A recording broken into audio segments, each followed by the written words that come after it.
If a man can publicly humiliate the woman he once vowed to love forever, then how powerful must she become to not just survive, but to make him witness her greatest triumph? Friday nights in New York City have a pulse all their own, a kind of electric hum that runs through every glowing window, every cab, every whispered conversation behind closed doors. But inside the gold-lit walls of Amaretto, the city's most exclusive restaurant, that hum was about to explode into something unforgettable. Amaretto was the sort of place where billionaires could disappear, where the ultra-rich went not just to eat, but to be seen, to show off, to make a statement. Everything inside glittered, from the hand-blown glass chandeliers to the silverware, polished until you could see your own reflection. Tonight, the place buzzed with a special energy. Word had gotten out. Lincoln Davis, one of Manhattan's youngest and boldest tech tycoons, was celebrating a massive business win. His face had been splashed across business magazines for years, his company the kind of overnight success that had people whispering genius and lucky bastard in the same breath. But tonight, Lincoln wasn't with his wife. He was seated at the best table, right under the biggest chandelier, his arm draped around Ruth, a woman who practically glowed with ambition and hunger, her eyes scanning the room for anyone watching. Lincoln laughed louder than he needed to. He ordered a third bottle of Dom Perignon, ignoring the price and the whispers from neighboring tables. For him, tonight was about victory, about showing the world that he was untouchable. The entire restaurant seemed to orbit around his table, even as waiters in starched jackets floated by with tiny plates of caviar and truffle risotto. Ruth leaned in close, her hand on Lincoln's knee, whispering jokes meant only for him, but loud enough that everyone could see their intimacy. She wanted to be noticed, to be envied. But as Lincoln soaked up the attention, he didn't notice the way the maître d' suddenly froze at the entrance. He didn't see the sharp intake of breath, the quick scan of the guest list. The maître d', a man who prided himself on knowing every face in the city's power circles, stood a little taller as the restaurant's heavy doors swung open. That's when the air changed. A hush swept across the dining room, so swift and absolute that even the orchestra's music seemed to hesitate. The door had opened to reveal a woman who walked not with arrogance, but with a quiet, understated confidence that drew every gaze. Her name was Harper Elise Montgomery, Lincoln's ex-wife. She didn't need diamonds or a designer gown to command attention. Her presence alone did that. She wore a deep navy dress, simple but perfectly tailored, her hair swept back to reveal the gentle curve of her cheek and the unmistakable glow of pregnancy. People didn't just look, they stared. Not because Harper was loud or flamboyant, but because there was something magnetic about the way she held herself, a strength and serenity that seemed almost unshakable. She wasn't alone either. Walking at her side was another man, someone most people in the room recognized immediately, even if they'd only seen his face in the financial news. August Drake, the billionaire investor who could make or break entire industries with a single phone call. Tall, imposing, with a reputation for never appearing in public unless there was a reason, August guided Harper with a subtle protectiveness, his hand hovering just behind her back. Lincoln's laughter died in his throat the moment he saw them. At first he tried to play it cool, forcing a smile, squeezing Ruth's hand a little tighter. But he couldn't stop himself from staring. The woman he'd once dismissed, the wife he'd taken for granted, was now the center of attention. And the man with her? That was enough to make even Lincoln Davis nervous. All around the room, the whispers began. Some recognized Harper from old society photos, others from charity events. But most people only knew her as the ex, the woman Lincoln had left behind in pursuit of someone younger, flashier, less complicated. Yet tonight, as Harper took her seat at a candle-lit corner table, it was clear that she was anything but left behind. Meanwhile, at table 6, Ruth's lips curled into a slight sneer. She squeezed Lincoln's hand a little too tightly. "Well, isn't that your ex?" she murmured, her voice dripping with mock innocence. "And she's pregnant. Cute." Lincoln felt a wave of embarrassment, but quickly tried to mask it. "Doesn't matter," he said, but the words rang hollow, even to him. What neither Ruth nor Lincoln realized was that tonight's dinner was about to become something much more than a celebration. It was about to become the scene of a reckoning.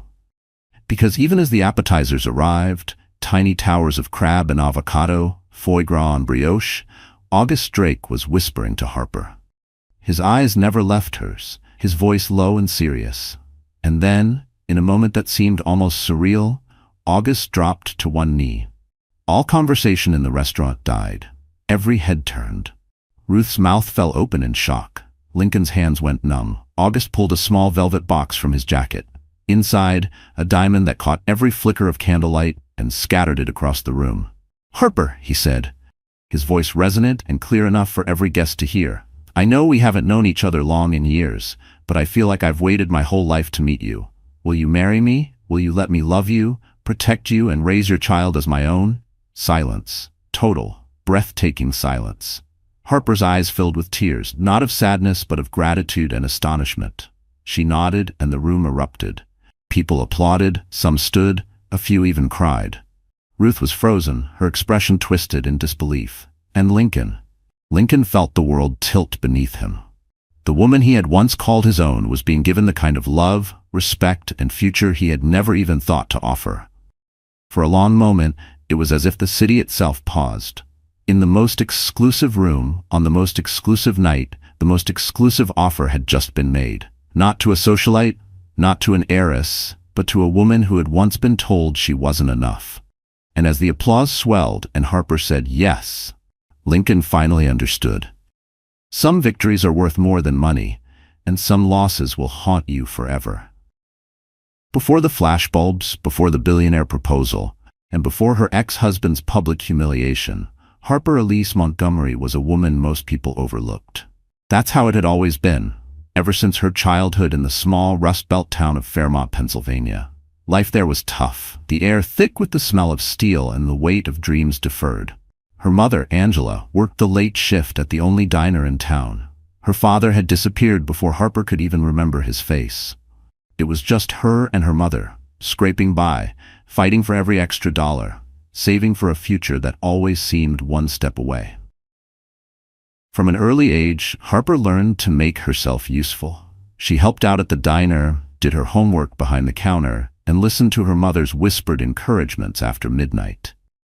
"Don't let them tell you who you are, Harper," her mother used to say, squeezing her hand tight. "You get to decide." It was that voice, soft, strong, and unwavering, that stayed with Harper even as the world tried to press her into a mold she never quite fit. School was Harper's escape. She was bright, so bright that some teachers took notice, nudging her toward honors classes, writing letters of recommendation, and suggesting college as a way out. She earned scholarships, studied late into the night, and finally, at 18, packed everything she owned into the trunk of a rusted-out sedan and drove to New York City. The city overwhelmed her at first. The endless noise, the crowds, the sheer scale of ambition on every street. But Harper was determined not to be swallowed up. She enrolled at NYU, majoring in nonprofit management and urban policy. She worked 2 jobs, barista by dawn, office assistant by dusk, never missing a single payment, never letting herself quit. It was in New York that she met Lincoln Davis. At the time, he wasn't the business mogul he would become. He was still hungry, still gentle, still humble enough to laugh at his own mistakes. They met at a charity fundraiser, both awkwardly holding plastic cups of punch, both feeling a little out of place. There was an instant connection, real, raw, and disarming. Harper loved the way Lincoln listened to her, how he made her feel seen in a city where everyone was just trying to be noticed. They dated for 2 years, working their way up from tiny apartments and microwave dinners to a modest wedding at the Brooklyn Botanic Garden. The first few years of their marriage were filled with hope. Harper took a job at a children's advocacy nonprofit. Lincoln started his tech company, burning the candle at both ends to get it off the ground. Money was tight, but their dreams were big. When Lincoln's company finally took off, the world changed overnight. Suddenly, they had money, more than either of them could have imagined. They moved into a high-rise apartment with floor-to-ceiling windows, took vacations in places Harper had only read about, and were invited to events she'd never dared to dream of attending. But with every dollar, every accolade, something between them began to crack. Lincoln started staying later at the office, attending endless networking events. He began speaking in numbers, in deals, in ambition. He hired a stylist, a personal trainer, started coming home with expensive watches, new cologne. Harper tried to keep up, tried to mold herself into the kind of wife the city expected. She went to galas and charity events, wore designer dresses borrowed from stylists, forced herself to smile for cameras. But the more she tried to fit in, the more invisible she felt. Their fights started small, about missed dinners, about Lincoln's late nights, about the sense that he was slipping away. Lincoln would brush off her concerns. "This is how it is at the top," he'd say. "We have everything, Harper. Why can't you just be happy?" But Harper knew money couldn't buy peace. She began to feel like a supporting actress in her own marriage, there to decorate the life Lincoln was building, never to shape it herself. The final blow came in the most humiliating way possible. Harper discovered the truth, not through confession, but through whispers and rumors, then undeniable evidence. Lincoln's affair with Ruth was not only real, but it was being paraded around the city's social circles. What hurt most wasn't the cheating, but the ease with which Lincoln let her go. One night, he came home late, the scent of Ruth's perfume lingering on his suit. He didn't even try to hide it. He simply told Harper it was over, that he needed someone who matched his ambition, and that she'd always be too sensitive for his world. That night, Harper packed her things and left the penthouse with nothing but her pride and a single suitcase. She moved into a small apartment in Brooklyn, lived off her savings, and tried to piece her life back together. The tabloids wrote about her as the discarded wife, speculating on her next move, some even mocking her for her plain looks and lack of sophistication. She blocked out the noise, focusing on herself and the tiny new life growing inside her. A baby she'd discovered only days after Lincoln threw her out. Motherhood changed everything. Harper poured herself into her work, volunteering at community centers, eventually landing a consulting job at a nonprofit venture capital fund. She built her own support network, drawing close to people who valued her for her kindness, her intelligence, and her tenacity. She never let Lincoln's betrayal define her. Instead, she let it refine her, pushing her to become stronger, braver, and more independent than ever before. When August Drake, a legend in the world of finance, but also a deeply private, deeply principled man, approached her to lead a new initiative for women entrepreneurs, she said yes, not just for the paycheck, but because she wanted to prove to herself that she could stand on her own. August saw something in Harper that most people missed: resilience, vision, empathy. He admired her work, then her heart, and before long, their connection deepened. By the time of the fateful dinner at Amaretto, Harper was no longer the woman Lincoln had once left behind. She was a mother-to-be, a rising leader in her field, and a woman whose scars had turned to armor. She didn't need to prove anything to anyone, not even herself. She had survived heartbreak, humiliation, and loss. She had chosen to love again, and most importantly, she had chosen herself. So when August knelt at her side in the middle of the restaurant, offering her not just a ring, but a new beginning, Harper accepted, not as a victim, but as a survivor. The world saw her finally, not as the ex, but as the woman who had the last, best laugh. Amaretto wasn't just a restaurant. It was an institution, an unspoken citadel of the Manhattan elite. You couldn't just make a reservation. You had to be someone. You had to have a story. Every detail was engineered to dazzle and intimidate, from the moment you stepped out of your black car onto the velvet carpet until you left, slightly dazed from the dizzying cocktails and the sharper-edged conversation. For the select few who entered Amaretto's double doors, it was never just about food. It was about being seen. It was about staking your claim to a world that chewed up the weak and spat them onto the sidewalk. The entryway itself was a statement. Gleaming onyx floors, so polished they were almost a mirror, stretched out beneath feet clad in only the finest Italian leather. Massive gold leaf columns lined the hall, leading guests toward a forest of white tablecloths and candlelight. The maitre d', Felix, was legendary. A man who remembered your favorite drink, your ex's new lover, and the fact that you hated being seated near the kitchen. His raised eyebrow could ruin your evening. His subtle nod could make you a star. Tonight, Felix wore his most inscrutable poker face, but even he was watching the unfolding drama with interest. The lighting at Amaretto was soft and flattering, designed to erase a decade of stress lines from the city's most powerful faces. Every table was a private island, draped in imported Irish linen, each set with crystal and fine-boned china that gleamed under the low chandeliers. In the corner, a quartet played jazz standards, their notes drifting like smoke over the quiet chatter of hedge fund managers, old money matriarchs, and the city's newest self-made millionaires. Waiters glided between the tables, carrying silver trays with barely a sound. But tonight, beneath the surface glamour, an undercurrent of anticipation rippled through the room. People had heard Lincoln Davis would be here, fresh off the cover of Forbes, and still basking in the afterglow of a record-breaking IPO. Some had come hoping to catch a glimpse of Ruth, the it girl who had replaced Harper in his life, her rise as sharp and scandalous as a plot twist in a soap opera. The regulars were there too, sipping $400 wine, trading gossip, and placing quiet bets on who would flame out in this season's social games. In the center of it all sat Lincoln and Ruth. Their table, positioned under the largest chandelier, was like a stage set for a play nobody wanted to admit they were watching. Lincoln, dressed in his signature navy suit and crisp white shirt, looked every inch the conquering hero. He laughed loudly, greeted guests as they passed, and ordered bottle after bottle of champagne. Ruth, perched beside him in a scarlet dress that seemed almost engineered for envy, played her part to perfection. Her laugh was just a touch too bright, her hand just a shade too possessive as it rested on Lincoln's arm. She knew the cameras would catch every gesture, and she wanted every woman in the room to know that she'd won. The staff watched from the sidelines, discreet but alert. They'd seen their share of drama at Amaretto, but something about tonight felt different. The kitchen buzzed with the usual chaos. Chefs barking orders in 3 languages, trays of oysters and Wagyu steak sent out with military precision.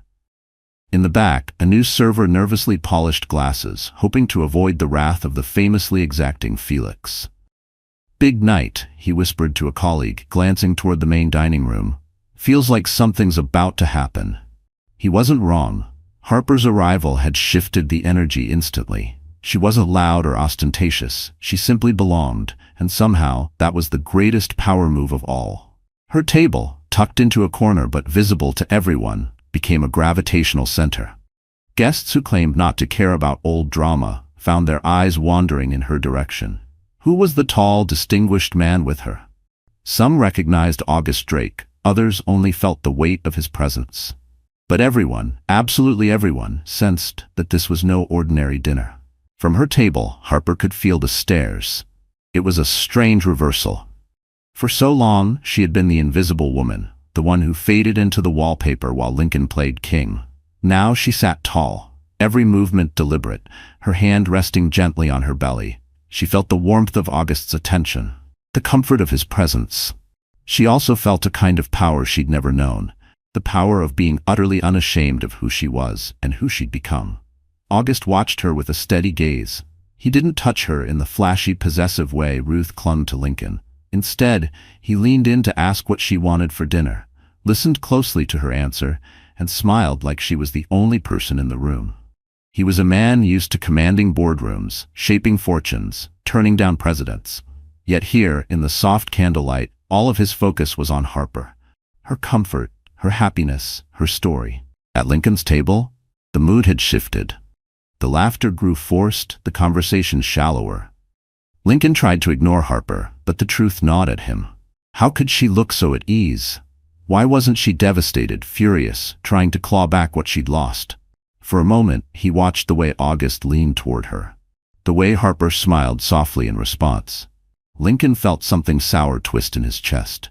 He'd spent months telling himself he'd traded up, that Ruth was a prize, that Harper was too soft for his world. Yet tonight, under the scrutiny of the city's elite, he felt exposed. Ruth, sensing his distraction, squeezed his hand. "Don't let her get to you," she whispered. "She's nothing." But even Ruth's voice sounded small. She glanced over at Harper, caught the easy grace with which she sipped her water, and felt a sharp edge of insecurity. For all her confidence, Ruth couldn't help but wonder, had Lincoln really moved on, or was he just pretending? Around the room, the atmosphere thickened. A group of venture capitalists paused their conversation, watching Harper and August with open curiosity. An actress whispered to her producer, "Isn't that Lincoln's ex? She looks amazing." Waiters exchanged glances as they refilled glasses. Even Felix, unflappable as ever, lingered a little longer by Harper's table, offering a rare smile. The night stretched on. Courses arrived: lobster ravioli, truffle risotto, rare steaks paired with rare wines.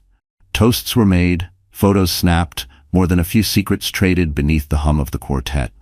Through it all, Harper remained poised, refusing to shrink or apologize. She knew she didn't have to perform. She was simply, finally, enough. By the time August reached into his pocket for the velvet box, everyone was watching. The stage was set, the spotlight waiting. And Amaretto, for all its glitter and spectacle, had never seen a show quite like this. Lincoln Davis was the kind of man who didn't just want to win, he needed everyone to see him winning. From his earliest days, he'd been told that the world belonged to men who took risks, who pushed harder, who wanted it more than anyone else. He was the son of a construction foreman and a school secretary from upstate New York. Smart, ambitious, but always outside the velvet ropes. He watched the city from a distance as a teenager, vowing one day to make it his own. He hustled for scholarships, skipped meals to save subway fare, and slept 4 hours a night just to graduate at the top of his class at Columbia. That hunger never went away. In college, Lincoln was the guy who could charm a professor and close a deal in the same breath. He worked every angle, made the right friends, and turned internships into job offers. And then, with a single brilliant idea, turned those jobs into an empire. By 30, he was the CEO of Davis Innovations, a tech company whose apps changed the way the city moved, shopped, and spent. He was celebrated on magazine covers, courted by investors, and invited to every exclusive event in New York. But with every rung he climbed, something shifted inside him. He started believing his own hype. He told himself he was special, unstoppable, deserving of more, always more. He hired image consultants, personal trainers, and a publicist who made sure no one ever saw him sweat. He collected luxury, cars, watches, penthouse views, as if the right accessories could erase the scars of his childhood. He married Harper because she was steady, loyal, and saw the good in him when he barely saw it in himself.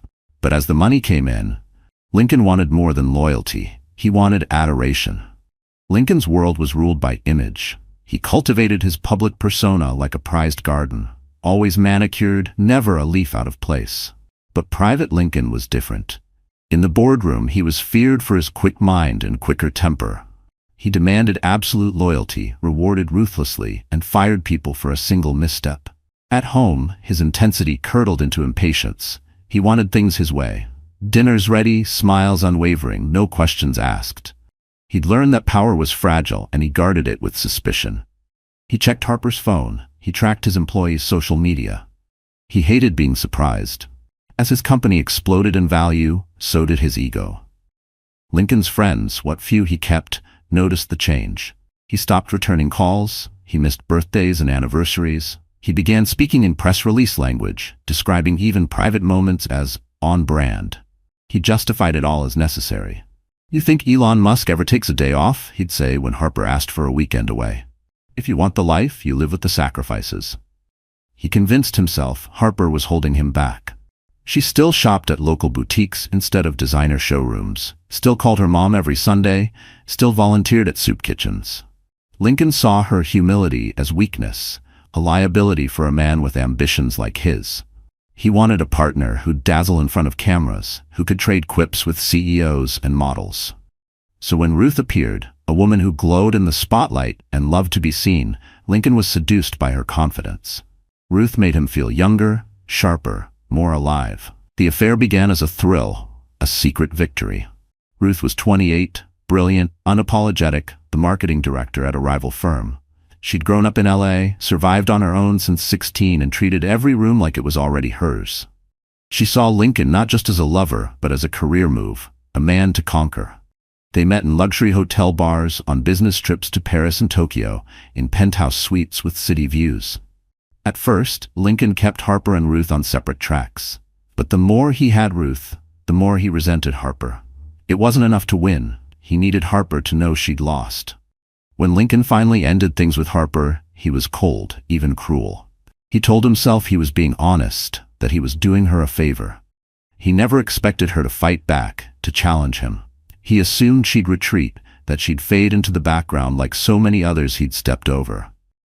For Lincoln, winning wasn't just about what you gained, it was about what you made others lose. But Lincoln underestimated Harper's resilience, and the city never truly forgets a public betrayal. Even as Ruth slid into Harper's place, something shifted. The press began to circle, reporters sniffing for cracks in Lincoln's golden boy image.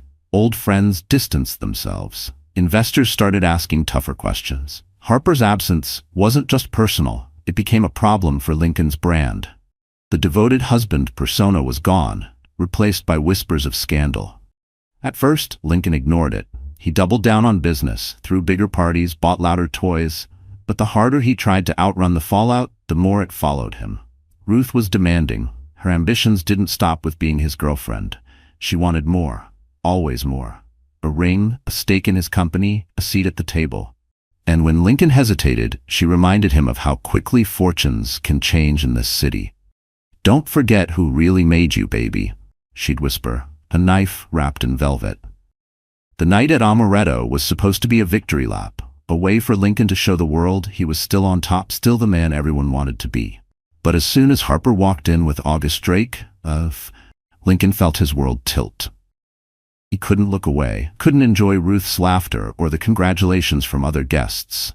He saw Harper's confidence, the way people gravitated toward her, and it gnawed at him. He drank too much, said too little, and for the first time in years felt truly out of control. Ruth noticed, and the tension between them sharpened. "She's just trying to make you jealous," Ruth hissed. "Don't let her win." But Lincoln knew it was deeper than that. For the first time he wondered if maybe, just maybe, he hadn't won at all. As the room buzzed and August reached for the ring, Lincoln's hands trembled. For years he'd believed he was the star of the show, the master of every room he entered. But now, under the unflinching lights of Amaretto and the eyes of everyone who mattered, Lincoln realized the truth. Power could be fleeting, love could be lost, and sometimes your greatest enemy was the ghost of the person you used to be. The night at Amaretto was meant to be Lincoln's victory parade. But as the evening unfolded, the energy in the room twisted into something electric and dangerous. By the time dessert was served, every guest in the restaurant could sense that something extraordinary was about to happen. The anticipation was thick as the signature dessert, a chocolate sphere melting under a cascade of flaming cognac, arrived at each table. Even the quartet seemed to play softer, as if their music didn't want to miss a word of what was coming. Lincoln's table, so vibrant an hour before, now buzzed with a quiet, almost nervous tension.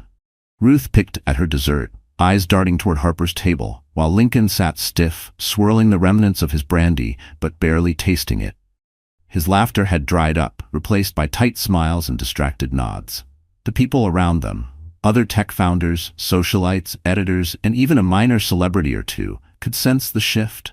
The spotlight was no longer on Lincoln. It was following Harper. Across the room, Harper looked almost serene, her posture relaxed, her laughter light as August Drake leaned close to whisper something in her ear. The billionaire had a way of commanding attention without trying, and tonight the world's eyes seemed to rest on him and her.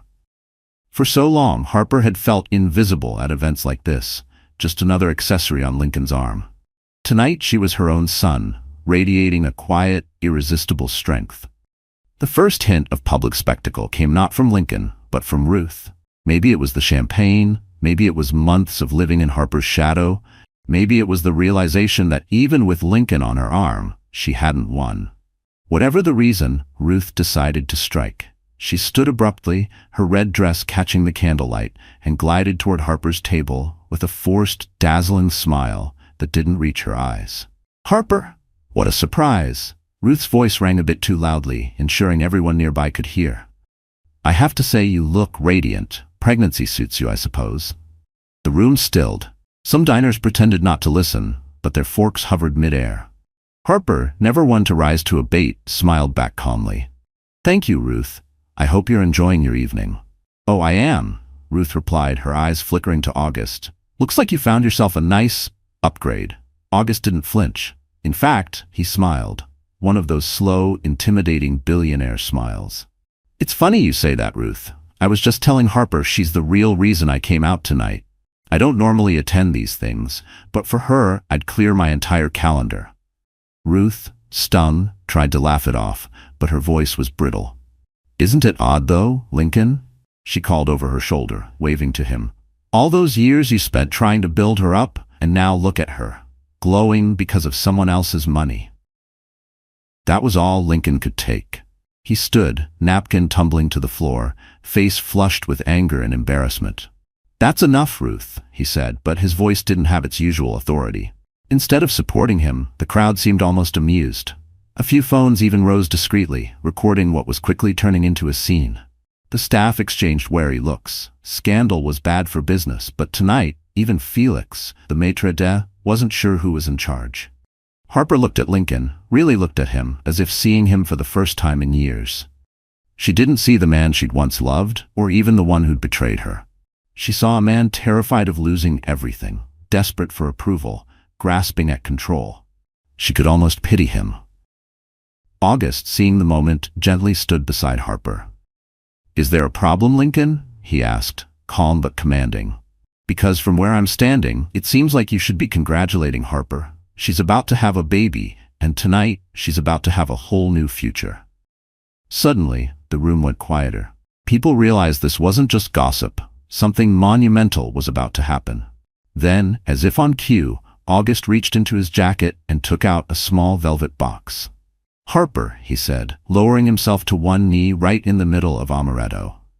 I know we've both had our share of heartbreak, but I also know I've never met anyone braver, kinder, or more worthy of love. I want to spend my life with you. Will you marry me? A gasp rippled through the room. Lincoln, speechless, could only stare as the man he could never hope to outshine made a public declaration that dwarfed every business deal, every accomplishment, every calculated victory Lincoln had ever chased. Harper, caught off guard but moved to tears, nodded. Yes, she whispered, her voice trembling. Yes, I will. The restaurant erupted. Applause broke out, genuine and loud. Some diners even stood, clapping. Felix, the maitre d', stepped forward with a champagne toast. August slipped the dazzling ring onto Harper's finger, and she beamed with a happiness that was impossible to fake. And Lincoln felt the world spin.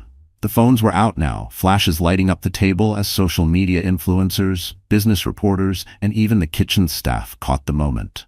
In real time, the story was spreading. Billionaire proposes to pregnant ex-wife of tech mogul at his own celebration dinner.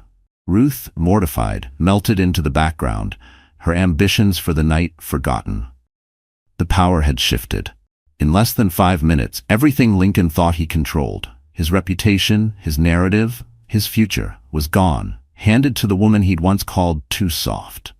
And for the first time, Lincoln realized that he wasn't the story's hero, or even its villain. He was just a lesson. That night, Harper's proposal was all over the news before dessert plates were cleared. Photos of her radiant face, August on his knee, Lincoln standing alone in the background, humiliated, defeated, exposed, flooded every social feed. And even as Harper quietly slipped out of the restaurant on August's arm, Lincoln sat at his table, alone, staring at the life he'd built and wondering how it all fell apart. For the world, Harper's acceptance of August's proposal was the perfect ending to a public humiliation. Her victory, Lincoln's defeat, a viral fairy tale.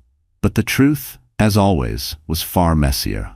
Behind the headlines, behind the flood of congratulatory texts and calls, behind the outpouring of support on social media, Harper Montgomery was falling apart. The hours after that proposal were a blur. August's driver whisked them away from Amaretto's back entrance, paparazzi still calling her name. She tried to muster a smile, to seem grateful, to absorb the overwhelming rush of good wishes pouring into her phone. It all felt surreal. The ring on her finger sparkled with promise, but her heart felt heavy, knotted with exhaustion and confusion. In the dark of the limo, August squeezed her hand gently. "You okay?" he asked, voice soft, eyes searching her face for cracks. Harper tried to answer, but her voice caught in her throat.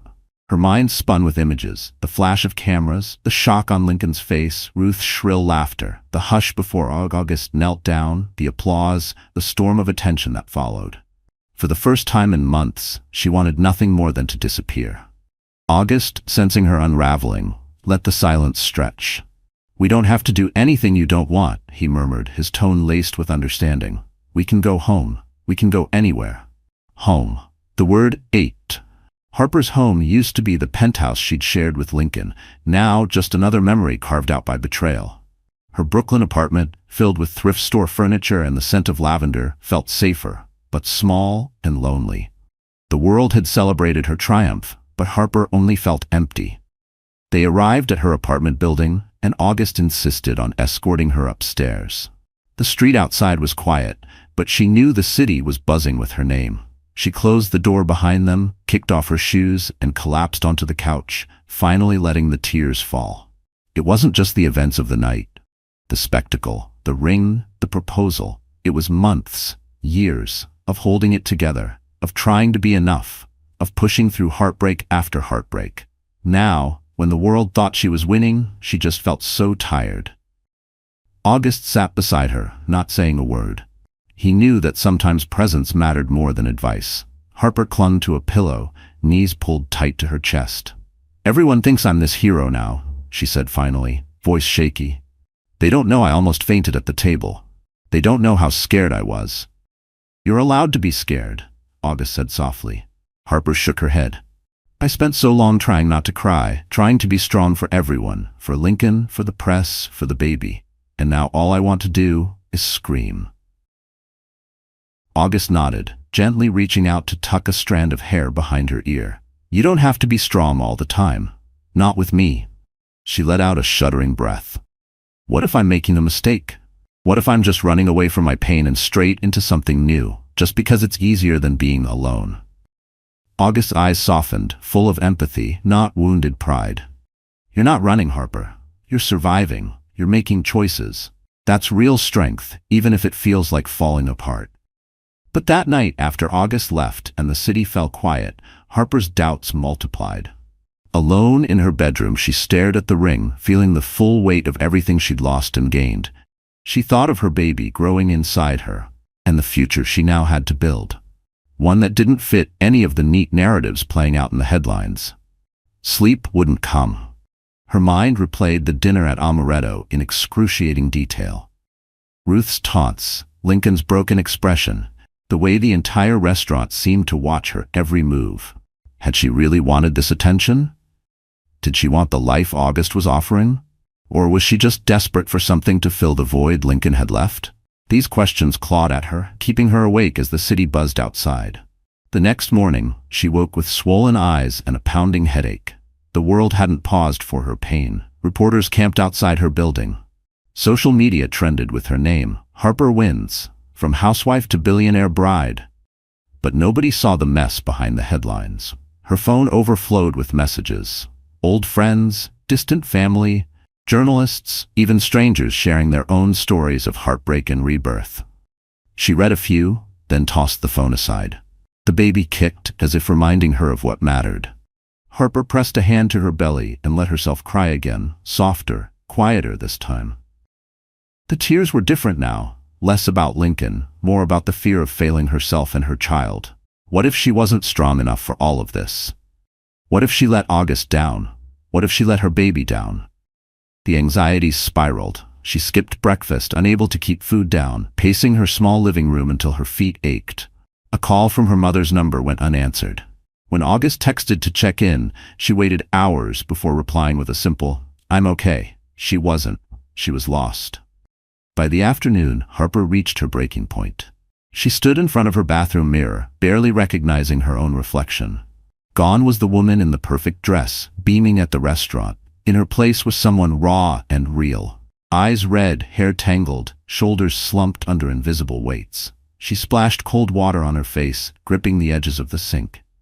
"You have to get it together," she whispered to herself, voice trembling. "For the baby. For you." But she couldn't do it alone. And that realization, that even the strongest women need help, was the first crack of hope breaking through the wall of despair. Harper called her therapist, booking an emergency session. She texted her mother back, asking her to come over. She told August she needed time, not to end things, but to understand herself before she could share her life with anyone else. That night, surrounded by takeout containers and the quiet hum of city lights, Harper let herself grieve, not just Lincoln, but the life she'd dreamed of, the woman she'd tried so hard to be. She cried for the girl who had loved with her whole heart, for the wife who wasn't enough, for the mother-to-be who was still afraid. Only then, as the tears faded, did she feel a spark of something new, something that might just be the beginning of her real comeback. For days after the infamous amaretto dinner, the world spun with stories of Harper. The heartbroken wife turned billionaire's fiancée, the ordinary girl who'd landed on her feet. She was everywhere. Morning news shows, social media feeds, gossip columns. To most people, her rise looked like a stroke of impossible luck. But what nobody knew, not the reporters, not the curious neighbors, not even Lincoln, was that Harper's greatest strength was still hidden. It began with a letter, hand-delivered, slipped under her door early one morning as the city was still blinking itself awake. The envelope was heavy, the kind you feel before you see. Harper opened it slowly, expecting more press requests or a generic congratulations. Instead, she found a note in neat handwriting. Ms. Montgomery, please contact me at your earliest convenience. We have urgent business to discuss regarding your late grandmother's estate. Samuel Lynn, Lynn & Associates. Harper's heart skipped. Her grandmother, Evelyn Montgomery, had died almost a decade ago. They'd been close when Harper was a child, before family money turned to dust and memories, and before Harper's mother lost the last of the family home in Fairmont. She barely remembered those years, just snippets. The feeling of sunlight in her grandmother's rose garden, the faint scent of lavender and old paper. The estate had always been a myth, something grown-ups whispered about before the bank took it all. Harper, practical and grounded, never counted on family secrets. But curiosity tugged her out of bed. She dialed the number, and within an hour, Samuel Lynn, a precise, serious man in a charcoal suit, was sitting in her living room. He carried a battered leather briefcase and the kind of gravity that said he'd done this 1,000 times. Miss Montgomery, first let me offer my congratulations, he began, nodding to the engagement ring. But I'm here for another reason. Your grandmother's will included a trust. Until now, the assets have been held under certain legal conditions, specifically until you reached the age of 30 or until a major life change deemed appropriate by her executors. Harper blinked, unsure if she was hearing right. I don't understand. My mother said there was nothing left. Lynn smiled gently. Your mother never knew the full story. Your grandmother was a private woman. She wanted you to have a chance at a real life, one built on your own merit. But she also wanted to make sure you'd be protected if you ever needed it. When news of your engagement and pregnancy made headlines, the conditions of the trust were triggered. He opened the briefcase, laying out documents and ledgers. You are now the sole beneficiary of the Montgomery Family Trust. The assets include stocks, real estate, art, and a controlling stake in Montgomery Holdings, a company you may not know but which holds patents and real estate across several states. In total, the estate is valued at...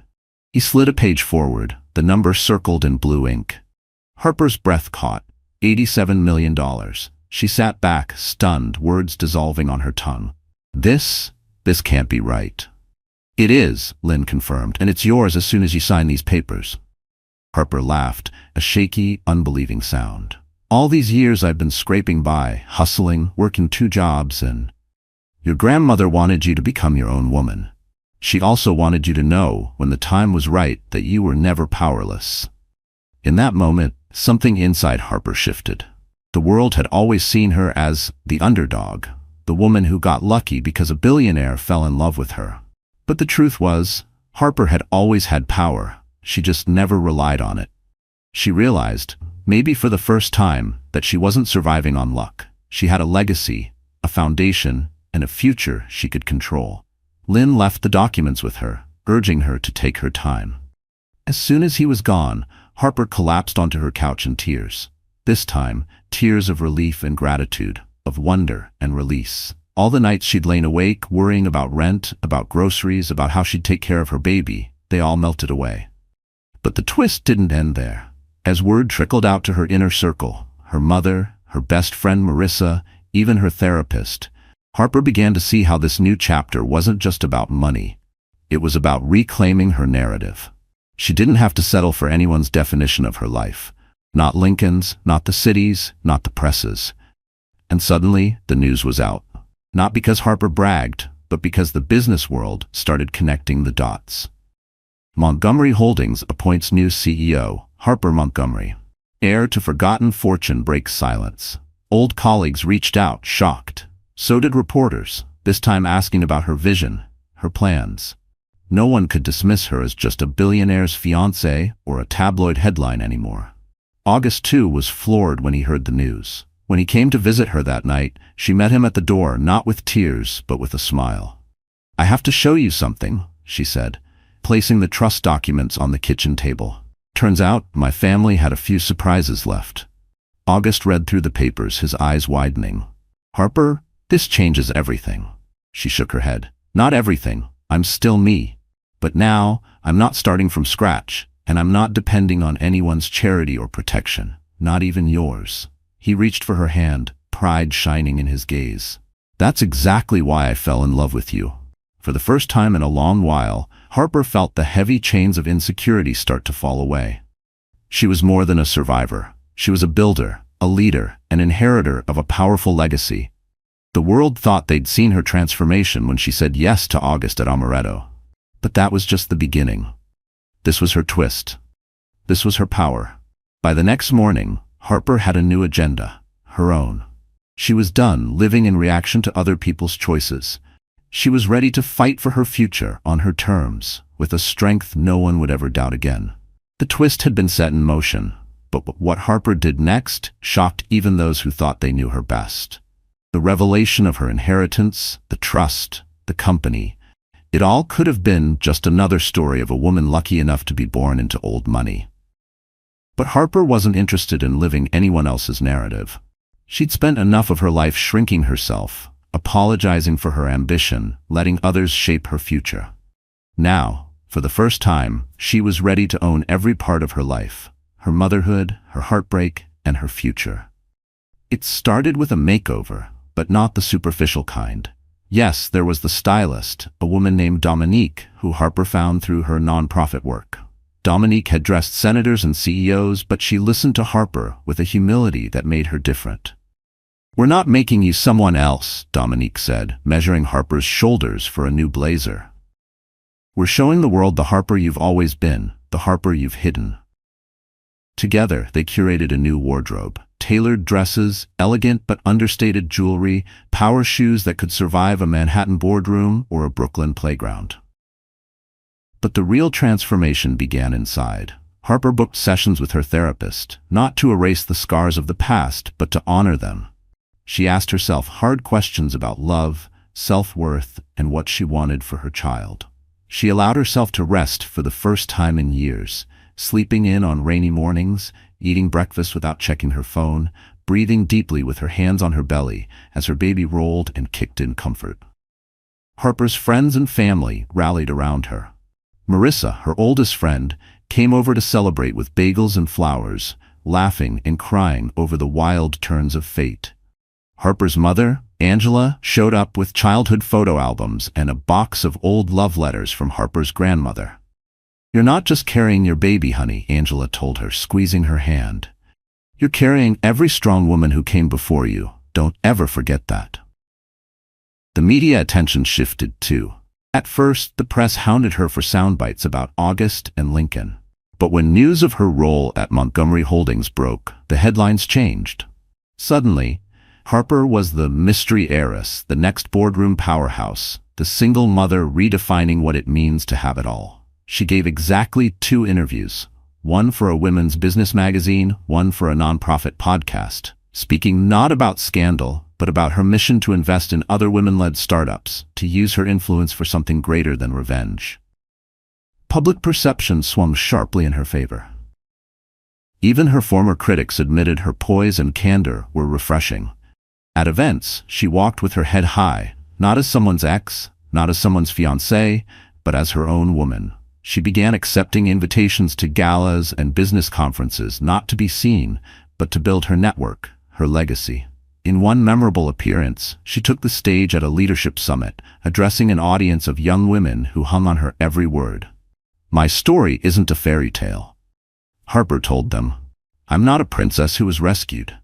I'm a woman who rescued herself, who learned that pain doesn't have to define you unless you let it.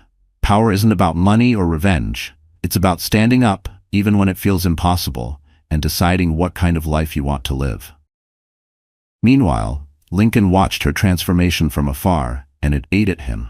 He tried to move on, threw himself into work, posted photos of him and Ruth in tropical locations, bought a new sports car. But the city's attention had shifted. Business partners who used to call him first now reached out to Harper for her opinion. Old friends from Colombia, ones he'd ghosted, sent her congratulations. Ruth grew increasingly resentful, questioning why Lincoln seemed obsessed with his ex's every move. "She's gone, Lincoln," Ruth snapped one morning, tossing a tabloid on the table. "Why can't you let her go?" He didn't have an answer. Harper, on the other hand, found herself letting go of Lincoln's ghost with each passing day. The bitterness faded, replaced by a clear-eyed gratitude for the lessons he'd taught her, the good and the painful. August respected her need for space, supporting her without suffocating. He became her confidant, her friend, her partner in planning a future that wasn't defined by his billions or her last name, but by their shared vision. And then came the physical glow-up, the one the world couldn't ignore. Harper's pregnancy only made her more radiant, her skin glowing, her smile softer but stronger. Dominique styled her for her first public appearance as CEO, a deep emerald dress perfectly draped over her bump, with a matching silk coat and classic pumps. She arrived at Montgomery Holdings' new office flanked by her team, shaking hands with staff, fielding questions from nervous board members. She didn't raise her voice, didn't posture. She simply listened, made decisions, and led by example. Within weeks, company morale soared. Employees who'd once dreaded board meetings now volunteered ideas. Harper launched an initiative for parental leave and announced a fund for minority-owned startups. She held regular coffee chats with staff, learning their names, their stories, their dreams. "You don't have to choose between family and ambition," she told her leadership team. "We're building a place where you can have both."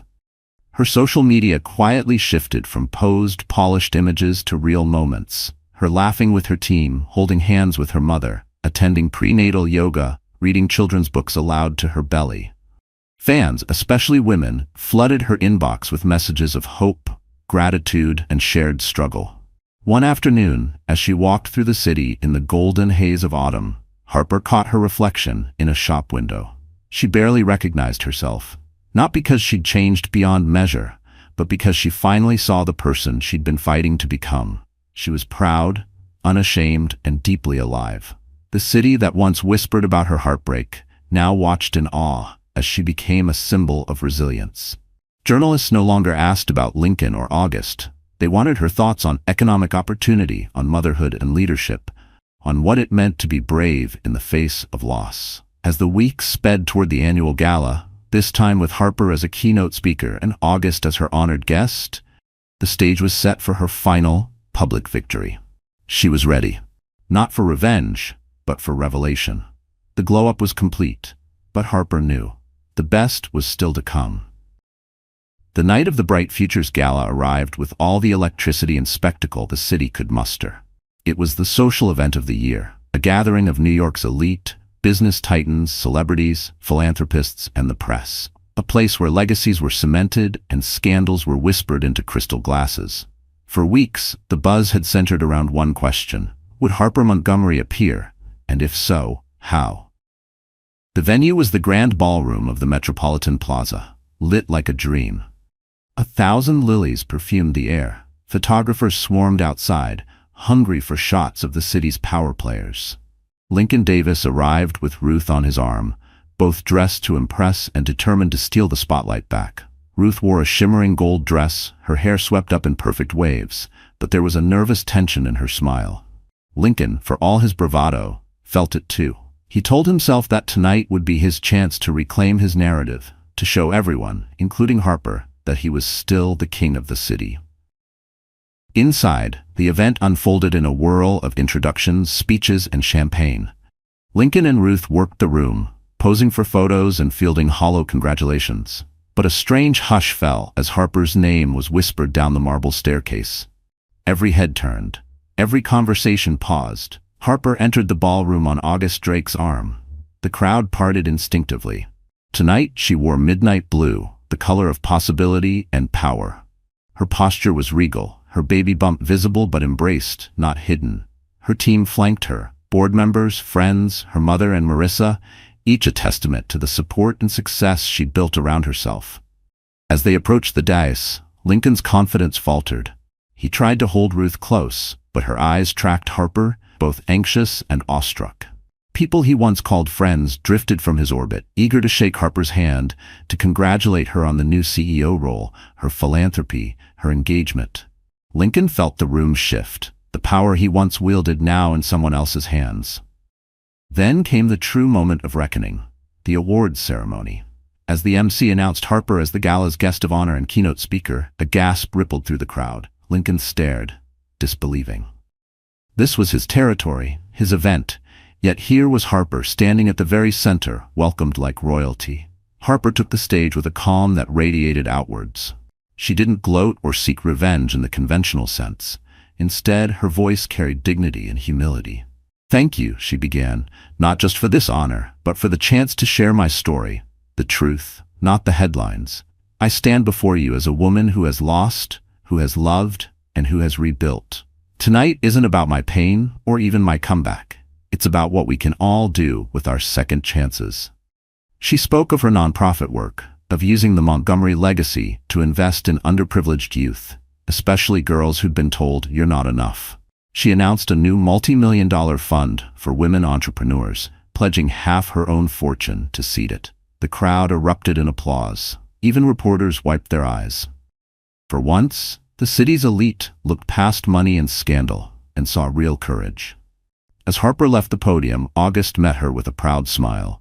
In that moment, she knew she'd taken back control of her life. Not with bitterness, but with vision. But the final twist was still to come. The auction, a highlight of the gala, was next. Lincoln had donated a rare luxury car, expecting it to be the centerpiece. But when the auctioneer called for the most anticipated lot, it wasn't Lincoln's car at all. It was a one-on-one mentorship lunch with Harper Montgomery, new CEO and philanthropist. The bidding started modestly, then soared. Venture capitalists, celebrities, even rival CEOs clamored for the chance to learn from her. When the hammer finally fell at a record-breaking bid, Lincoln's face was pale. Ruth squeezed his hand, but he could feel her slipping away too, her eyes drawn to the magnetic woman at the center of it all. After the event, Lincoln tried to catch Harper as she mingled with supporters. When he finally approached her, the press followed, hoping for fireworks. "Harper," he said, voice low, "I just want to say, I'm sorry for everything." She turned to him, her gaze steady, her smile kind but unyielding. "Thank you, Lincoln. I hope you find what you're looking for." She didn't add more, didn't need to. Her forgiveness was not for his comfort, but for her own peace. Ruth, left beside Lincoln, stared after Harper. The envy in her eyes was mixed with reluctant admiration. She knew now that Harper's strength came not from any man's love, but from her own resilience.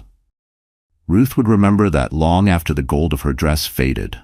The night ended with reporters crowding Harper, not for gossip, but for wisdom.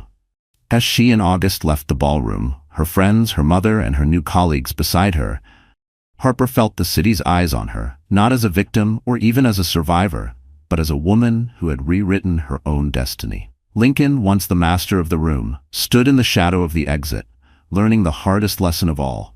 The true measure of power isn't how many people you control, but how many you lift up when you finally stand tall. In that glittering ballroom, as the city's elite applauded Harper's grace, a new narrative was written. This wasn't a story of revenge, but of reclamation. As the lights dimmed on the Bright Futures Gala and the city settled back into its restless rhythm, Harper Montgomery's story lingered in the air, not as gossip or scandal, but as a beacon of hope. Her journey, marked by heartbreak, betrayal, and unimaginable transformation, was a powerful reminder that strength is not born from perfection, but forged through resilience. Harper's path was a testament to the truth that many women already knew deep in their bones. Life is rarely fair, and sometimes the people we love most are the ones who hurt us the deepest. But those wounds do not define us. What defines us is how we rise from them. For years, Harper had been underestimated, overlooked, and dismissed. She had been the other woman, the discarded wife, the pregnant ex, but she refused to let those labels cage her spirit. Instead, she chose to rewrite her story, not by revenge, but by reclaiming her power with grace, intelligence, and unwavering courage. Her message to every woman watching or listening is simple. You are not weak because you have fallen. You are not broken because you have been betrayed. You are powerful because you have the strength to stand back up, to rebuild, and to shine on your own terms. Harper's journey shows us that success is not just about money or titles. It's about finding your voice after it's been silenced, about building a life that honors your true self, and about lifting others as you rise. The generosity she showed in dedicating her fortune to empower other women is a call to action. Success is sweetest when it's shared. In a world that often pits women against each other, Harper's story reminds us that solidarity and support are revolutionary acts. The friends, family, and mentors who stood by her played a crucial role in her comeback. Their belief in her gave her the courage to believe in herself. This is a lesson for us all. When women support women, incredible things happen. Harper's transformation was also a powerful lesson in self-love and forgiveness. She didn't spend her victory gloating or tearing down those who hurt her. Instead, she chose compassion and dignity, recognizing that forgiveness is not for others, but a gift we give ourselves to move forward without the weight of bitterness. Her story urges every woman to embrace her complexities, the fears, the failures, the scars, and see them as the foundation for growth. It challenges us to reject the false narratives society often imposes, and to define success on our own terms. For those who have been hurt by betrayal or loss, Harper's example offers hope. It shows that from the ashes of heartbreak, you can build a new life filled with purpose, joy, and love. It encourages women to seek help when needed, to prioritize mental health, and to never feel ashamed of vulnerability. Moreover, Harper's journey is a call to recognize the power of financial independence. Her inheritance was not just a windfall, but a tool she wielded with wisdom and responsibility. It underscores the importance of education, smart financial planning, and the courage to step into leadership roles traditionally dominated by others. As the new CEO of Montgomery Holdings and a prominent philanthropist, Harper now uses her platform to amplify voices that have been silenced and to create opportunities where none existed. She embodies the modern woman, complex, ambitious, compassionate, and unapologetically herself. Her story is far from over. As she prepares to welcome her child into a world she is actively shaping, Harper is not only building a legacy for herself, but for the generations of women who will follow. Her life is a living testament to the idea that no matter where you start, with resilience and determination, you can change the course of your destiny. For women watching this story unfold, let it be a source of inspiration and strength. You are capable of incredible things. You deserve love, respect, and happiness, not just as a dream, but as your reality. Don't be afraid to walk away from what no longer serves you, and don't be afraid to fight for the life you deserve. In the end, Harper's story is a celebration of the human spirit's capacity to heal and grow. It's a reminder that we are more than the sum of our hardships. We are architects of our futures, writers of our stories, and warriors of our own battles. So to every woman out there who has felt invisible, unworthy, or defeated, remember Harper Montgomery. Remember that your power lies within you, waiting to be unleashed. Stand tall, speak your truth, and never let anyone else's actions dictate your worth. Because in the story of life, you are the author, and the next chapter is yours to write. So the story has ended, and here we are. Wonderful friends, are you still here with me? If you really stayed until now, that means something in this story touched your heart, didn't it? Maybe it reminded you of a time you felt broken, betrayed, or underestimated. But remember, like Harper, you have the power to rewrite your story. As the philosopher Friedrich Nietzsche said, that which does not kill us makes us stronger. Healing doesn't mean forgetting, it means growing beyond the pain and choosing to shine anyway. Life will throw its hardest punches, but your strength isn't just in surviving. It's in rising, reclaiming your power, and building the life you deserve. If this story inspired you, please like, share, and subscribe to our channel. Let's keep lifting each other up through stories that remind us we are never alone. Comment below what touched you most, and join this community of warriors, rewriting their futures every day.